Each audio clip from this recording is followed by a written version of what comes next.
Assalamualaikum warahmatullahi wabarakatuh. Hai teman-teman semua, apa kabarnya hari ini? Senang sekali saya Afriansyah bisa menyapa kembali para pejuang ASN tahun 2023. Selamat datang di Nurse Education Channel.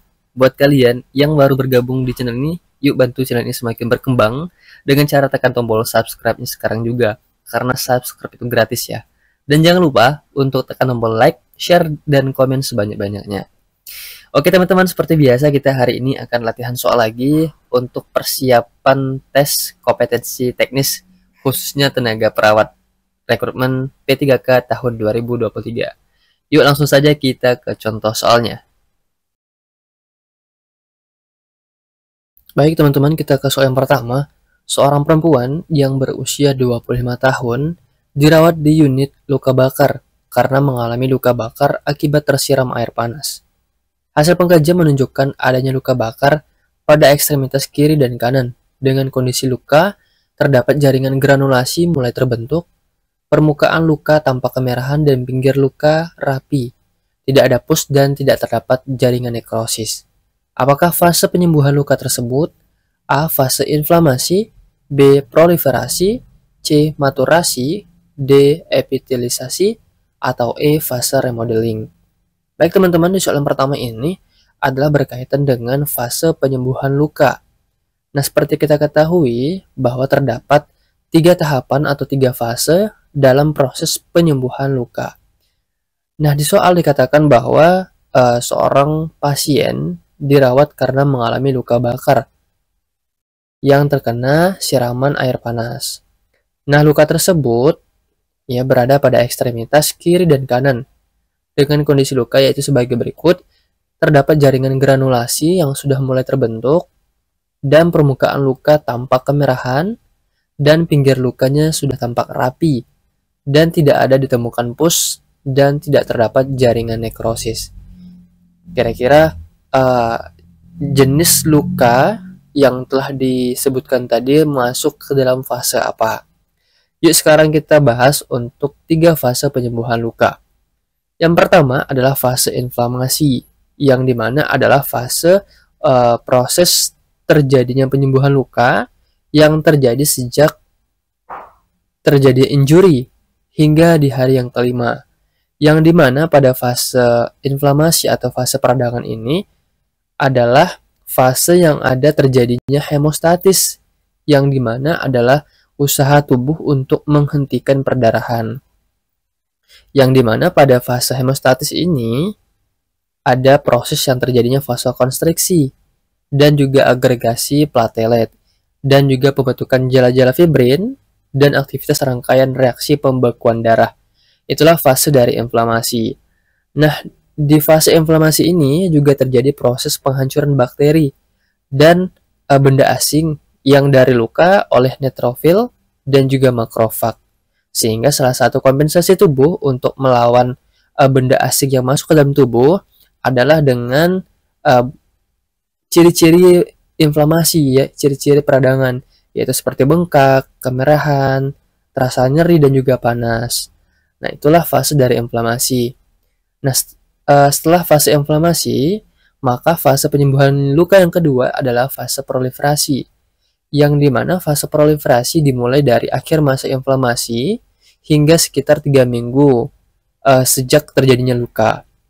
Nah, pada fase proliferasi terjadinya proses angiogenesis, yang dimana angiogenesis adalah proses pembentukan kapiler yang baru, dan juga terjadinya fase granulasi, ya, yaitu pembentukan jaringan kemerahan yang mengandung kapiler pada dasar luka, yang disebut dengan jaringan granul.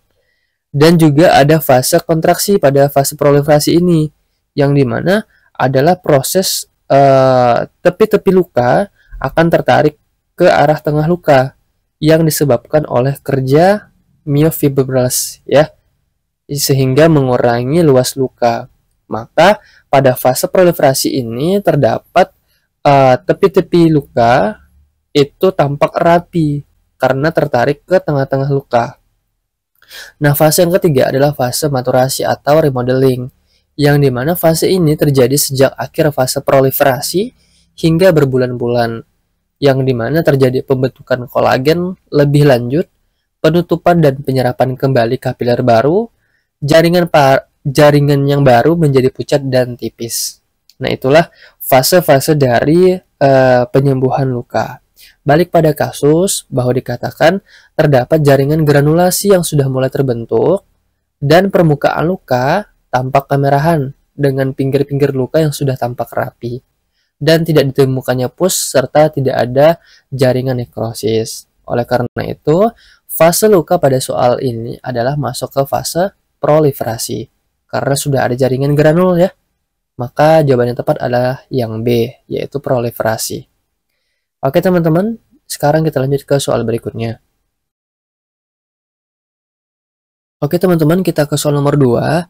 Seorang perempuan berusia 41 tahun datang ke poliklinik onkologi untuk melakukan perawatan luka post-operasi. Pasien mengatakan telah menjalani operasi pengangkatan payudara sebelah kiri pada 1 minggu yang lalu. Dan pasien mengatakan penampilannya menjadi berbeda dengan perempuan pada umumnya. Pasien mengatakan sedih dengan keadaannya sekarang. Pasien terlihat menyembunyikan bagian tubuhnya yang sudah diangkat. Apakah peran perawat yang dapat dilakukan dari kasus di atas? A. Memberikan informasi kepada pasien untuk menutupi bagian tubuhnya. B. Memberikan informasi tentang karsinoma mamai. C. Memberikan pasien pemahaman untuk menerima keadaannya yang sekarang. D. Memberikan informasi tentang tanda-tanda infeksi luka post-operasi. Atau E. Memberikan informasi mengenai cara perawatan luka di rumah. Baik teman-teman, di soal nomor 2 ini kita disuruh menentukan peran perawat yang harus dilakukan untuk menyikapi kasus ini. Nah, sekarang kita telah kasusnya terlebih dahulu. Pada kasus ini dikatakan bahwa terdapat seorang pasien yang datang ke poliklinik onkologi untuk melakukan perawatan luka post-operasi. Yang dimana operasi yang dilakukan adalah proses pengangkatan payudara sebelah kiri 1 minggu yang lalu. Oleh karena itu, pasien ini mengatakan dirinya berbeda dengan perempuan pada umumnya yang hanya memiliki 1 payudara saja. Pasien mengatakan sangat sedih dengan keadaannya sekarang. Dan pasien terlihat menyembunyikan bagian tubuhnya yang sudah diangkat tersebut. Oleh karena itu, kira-kira peran perawat untuk menyikapi kasus ini apa? Jadi teman-teman, di soal nomor 2 ini adalah berkaitan dengan gangguan citra tubuh. Ya, mengapa? Karena gangguan citra tubuh adalah kondisi yang dimana dalam gambaran mental tentang diri dan juga fisik individu dengan karakteristik gangguan pandangan tentang tubuhnya sendiri. Ya, ada perasaan negatif terhadap anggota tubuh yang ada pada dirinya. Biasa disebabkan karena proses amputasi dan juga proses operasi seperti ini.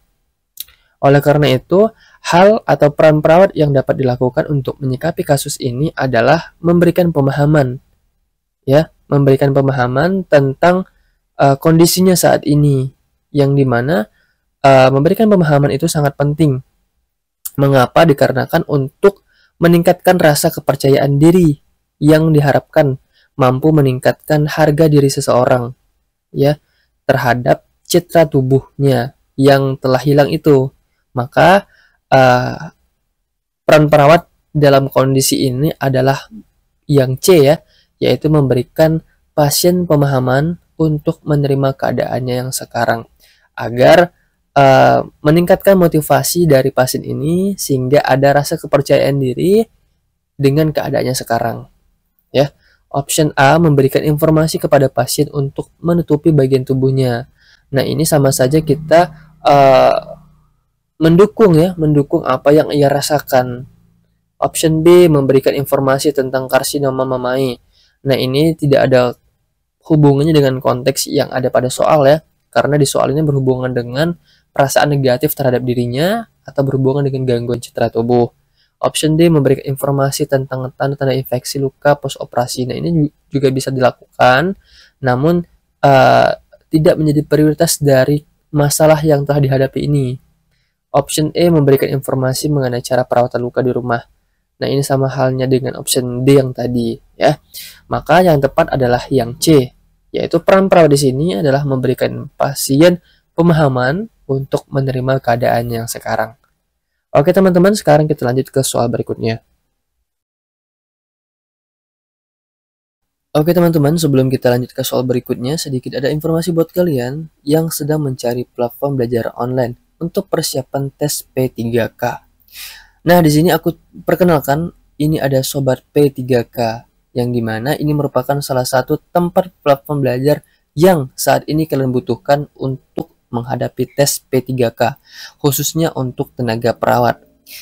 Apa-apa saja keunggulan dari Sobat P3K? Yang pertama, Sobat P3K bisa diakses selama 1 tahun. Yang kedua, terdapat pembahasan dan kunci jawaban yang lengkap. Yang ketiga, terdapat latihan sistem CAT dan real time. Yang keempat, terdapat statistik nilai dan skor, sehingga kalian bisa mengetahui tingkat kemampuan kalian sejauh mana. Yang kelima, Sobat P3K ini cukup mudah untuk diakses, yaitu bisa menggunakan komputer, laptop, dan juga smartphone. Harganya cukup murah teman-teman, hanya 99.000. Total biaya admin 4.000 sehingga menjadi 103.000. Terdapat 5 paket latihan P3K meliputi kompetensi teknis, manajerial, sosio-kultural, dan wawancara, yang dimana masing-masing per tryout-nya terdapat 105 soal. Caranya cukup mudah teman-teman, kalian cukup mengklik link yang ada di kolom deskripsi video ini, lalu nanti akan diarahkan seperti di gambar nomor 1. Kalian akan disuruh membuat akun menggunakan email. Nah, yang kedua, setelah kalian membuat akun, kalian disuruh login menggunakan email yang telah digunakan tadi dan juga password. Nah, lanjut ke langkah yang ketiga, akan muncul dashboard seperti yang di nomor 3. Nanti kalian tinggal klik beli tryout P3K. Nah, nanti kalian tunggu approve dari adminnya. Cukup mudah, yuk beli sekarang di Sobat P3K. Oke teman-teman, kita ke soal nomor 3. Seorang laki-laki berusia 65 tahun datang ke rumah sakit dengan keluhan sering BAK pada malam hari, namun sulit BAK dan tidak tuntas. Pasien mengatakan nyeri perut bawah dan sangat tidak nyaman. Perawat melakukan pemeriksaan fisik dan menemukan fisika urinaria pasien terasa penuh. Apakah intervensi utama yang dilakukan perawat? A. Sediakan lingkungan yang kondusif. B. Anjurkan pasien untuk minum yang banyak. C. Kolaborasi pemberian diuretis. D. Kolaborasi pemasangan kateterisasi urin. E. Lakukan bladder training. Baik teman-teman, di soal nomor 3 ini kita disuruh menentukan intervensi utama untuk mengatasi masalah pada pasien ini. Nah, dikatakan bahwa pada kasus ya terdapat seorang pasien dengan keluhan sering BAK pada malam hari. Namun BAK-nya ini rasa sulit dan tidak tuntas. Nah, pasien juga mengatakan bahwa terasa nyeri perut bawah dan sangat tidak nyaman. Perawat telah melakukan pemeriksaan fisik, ditemukan vesika urinaria, pasien ini teraba penuh. Ya. Nah, inilah masalah yang terjadi pada pasien ini. Kira-kira intervensi apa nih yang bisa dilakukan untuk mengatasi masalah pada pasien ini?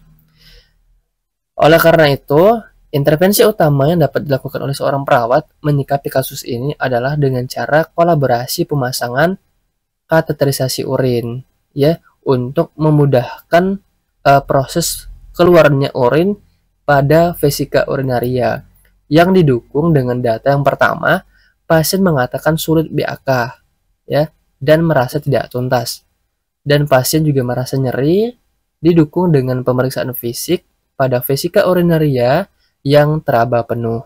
Oleh karena itu, intervensi utama untuk mengatasi gangguan eliminasi urinnya ini adalah yang D, yaitu berkolaborasi dalam pemasangan kateterisasi urin untuk mempermudah proses pengeluaran urin, ya. Oke teman-teman, option A, sediakan lingkungan yang kondusif. Nah, ini kurang tepat, ya. Option B, menganjurkan pasien minum yang banyak. Ini juga kurang tepat, ya. Dikarenakan ini urinnya sudah tidak bisa keluar, namun kita tetap isi dengan air yang banyak. Nah, ini sangat tidak tepat, ya. Option C, kolaborasi pemberian diuresis. Nah, ini juga kurang tepat, ya, sama halnya dengan option B. Option E, lakukan bladder training. Nah, ini biasa digunakan untuk latihan bladder pada saat sudah terpasang kateterisasi. Oke, sekarang kita lanjut ke soal berikutnya. Oke teman-teman, sedikit informasi bahwa terdapat beberapa indikasi dalam pemasangan kateter. Yang pertama adalah retensi urin, seperti yang terjadi pada pasien ini, dan salah satu tujuan pemasang urin adalah monitor produksi urin atau untuk menghitung balance cairan dan juga mengukur residu urin serta mengambil sampel urin. Ya. Oke, sekarang kita lanjut ke soal berikutnya. Oke teman-teman, kita ke soal nomor 4. Seorang wanita berumur 60 tahun dirawat di ruang penyakit dalam karena gagal ginjal terminal. Hasil pengkajian, pasien tampak sesak nafas dan terdapat edema anasarka. Urin output 250 cc per 24 jam. Tekanan darah 160 per 110, nadi 112 kali per menit, RR 26 kali per menit, dan nafas berbau amoniak. Suhu 37,8 derajat Celcius. Pasien tampak cemas dan bertanya kenapa sesaknya tak kunjung hilang. Apakah masalah keperawatan utama pada pasien tersebut? A. Ketidakefektifan pola nafas. B. Kelebihan volume cairan. C. Hipertermia. D. Perubahan pola eliminasi. Atau E. Cemas. Oke teman-teman, di soal nomor 4 ini kita disuruh menentukan masalah keperawatan utama pada kasus ini. Dikatakan bahwa pada kasus terdapat seorang wanita yang sedang dirawat di ruang penyakit dalam karena gagal ginjal. Hasil pengkajian, pasien tampak sesak nafas dan terdapat edema anasarka. Dan urin output yang sangat kurang, yaitu 250 cc per 24 jam. Tekanan darah sedikit meningkat karena ada gangguan pada ginjal, yaitu 160 per 110. Nadi 112 kali per menit, dan RR sedikit cepat yaitu 26 kali per menit, serta nafas berbau amoniak. Suhu 37,8 derajat Celcius. Didukung dengan pasien tampak cemas dan sering bertanya kenapa sesaknya tak kunjung hilang. Oke teman-teman, itulah data yang telah kita kumpulkan berdasarkan kasus di atas. Oleh karena itu, berdasarkan data yang telah kita kumpulkan tadi, maka kita bisa menentukan masalah keperawatan utamanya adalah berhubungan dengan hipervolemia atau kelebihan volume cairan. Karena data terbanyak pada kasus ini adalah berhubungan dengan cairan, ya, berhubungan dengan kelebihan volume cairan. Yang pertama adalah dengan diagnosa gagal ginjal. Yang kedua adalah terdapatnya edema anasarka. Yang ketiga adalah urin output yang sangat kurang, yaitu 250 cc per 24 jam. Ya, itulah data yang mendukung kita untuk mengangkat masalah keperawatan utama, yaitu dengan hipervolemia atau kelebihan volume cairan. Ya, option A, ketidakefektifan pola nafas. Nah, mengapa ini tidak kita angkat sebagai masalah keperawatan utama? Karena data untuk masalah oksigenasi di sini sudah sangat tidak cukup mendukung ya. Namun hanya terdapat RR dan juga keluhan sesak nafas. Di sini tidak terdapat bantuan otot-otot pernafasan ya, ataupun adanya cuping hidung, sehingga ketidakefektifan pola nafas tidak bisa kita angkat sebagai masalah keperawatan utama. Penyebab dari sesaknya di sini adalah karena terlalu banyak cairan yang ada di dalam tubuhnya ya, sehingga menyebabkan edema pulmo ya. Option B, kelebihan volume cairan. Nah, ini yang kita pilih ya. Option C, hipertermia. Nah, di sini tidak menunjukkan data yang mengarah kepada hipertermia. Ya, walaupun suhunya sedikit meningkat, namun tidak begitu sebagai mendasar kita mengangkat kasus hipertermia. Option D, perubahan pola eliminasi. Nah, ini juga kurang tepat ya. Option E, cemas. Nah, ini bisa kita angkat, namun bukan masalah keperawatan utama pada kasus ini. Oke teman-teman, sekarang kita lanjut ke soal berikutnya ya. Oke teman-teman, kita ke soal nomor 5. Seorang laki-laki berusia 55 tahun dirawat di ruang penyakit dalam dengan diare. Hasil pengkajian ditemukan pasien mengeluh lemas, BAB sudah 10 kali, dengan konsistensi encer dan terdapat lendir. Tekanan darah didapatkan 90 per 50 mmHg, frekuensi nadi 96 kali per menit, dan frekuensi nafas 20 kali per menit. Suhu 38,3 derajat Celcius, dan keseimbangan cairan minus 600 cc per 24 jam. Pasien mendapatkan infus NaCl 0,9% dengan kecepatan 30 tetes per menit. Apakah evaluasi yang tepat pada pasien tersebut? A. Diare hilang, B. Frekuensi BAB berkurang, C. Toleransi terhadap aktivitas, D. Tanda vital dalam batas normal, atau E. Kebutuhan cairan terpenuhi. Oke teman-teman, di soal nomor 5 ini kita disuruh menentukan evaluasi keperawatan yang tepat pada kasus ini. Nah, pada kasus dikatakan bahwa terdapat seorang pasien yang dirawat di ruang penyakit dalam dengan diare. Dari hasil pengkajian ditemukan pasien ini mengeluh lemas dengan BAB cair sudah 10 kali, dengan konsistensi encer dan terdapat lendir. Tekan darah sedikit rendah 90/50, frekuensi nadi 96 kali per menit, frekuensi nafas dalam batas normal yaitu 20 kali per menit, dan suhu meningkat dengan 38,3 derajat Celcius. Balance cairan minus 600 cc per 24 jam. Dan pasien ini sudah mendapat infus NaCl 0,9% dengan kecepatan 30 tetes per menit. Nah, kira-kira evaluasi apa nih yang tepat pada pasien ini? Nah, sebelum kita menentukan evaluasinya, tentu kita harus menentukan terlebih dahulu masalah yang terjadi pada pasien ini. Jadi pasien ini mengalami diare, yaitu dengan masalah dehidrasi atau kekurangan volume cairan tubuh. Sehingga pasien ini mendapatkan infus NaCl 0,9%. Ya, yang dimana keadaan tersebut didukung dengan data bahwa pasien ini sudah BAB cair sebanyak 10 kali dan sekarang mengeluh lemas. Nah, ini kan merupakan salah satu tanda dari adanya proses dehidrasi, didukung dengan tensi yang menurun 90/50 dan juga suhu yang sedikit meningkat dengan 38,3 derajat Celcius. Maka masalah yang terjadi pada pasien ini adalah berhubungan dengan kekurangan volume cairan dan juga elektrolit. Oleh karena itu, evaluasi yang tepat untuk pasien ini adalah kebutuhan cairan yang terpenuhi. Ya, karena cairan menjadi indikator keberhasilan untuk mengatasi dehidrasi pada pasien ini. Oleh karena itu, option yang bisa kita pilih adalah yang E, yaitu kebutuhan cairan yang sudah terpenuhi. Ya.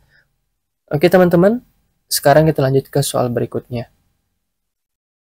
Untuk option A, diare hilang, nah ini tidak sebagai evaluasi kita untuk melihat apakah kebutuhan cairannya ini sudah terpenuhi atau belum. Ya. Option B, frekuensi BAB berkurang. Nah, ini sama halnya dengan option A, ya. Option C, toleransi terhadap aktivitas. Nah, ini tidak ada hubungannya dengan kasus, ya. Option D, tanda vital dalam batas normal. Nah, ini juga kurang tepat untuk kita menentukan apakah masalah kekurangan volume cairannya sudah terpenuhi atau belum. Oke, sekarang kita lanjut ke soal berikutnya. Baik teman-teman, tidak terasa sudah di akhir video. Terima kasih buat kalian yang telah menonton video ini sampai selesai. Semoga adanya video ini bisa membantu teman-teman semua untuk mempersiapkan diri untuk tes P3K dan juga PNS. Semoga kalian bisa lulus dengan nilai yang memuaskan dan dengan pilihan penempatan masing-masing. Terima kasih. Assalamualaikum warahmatullahi wabarakatuh.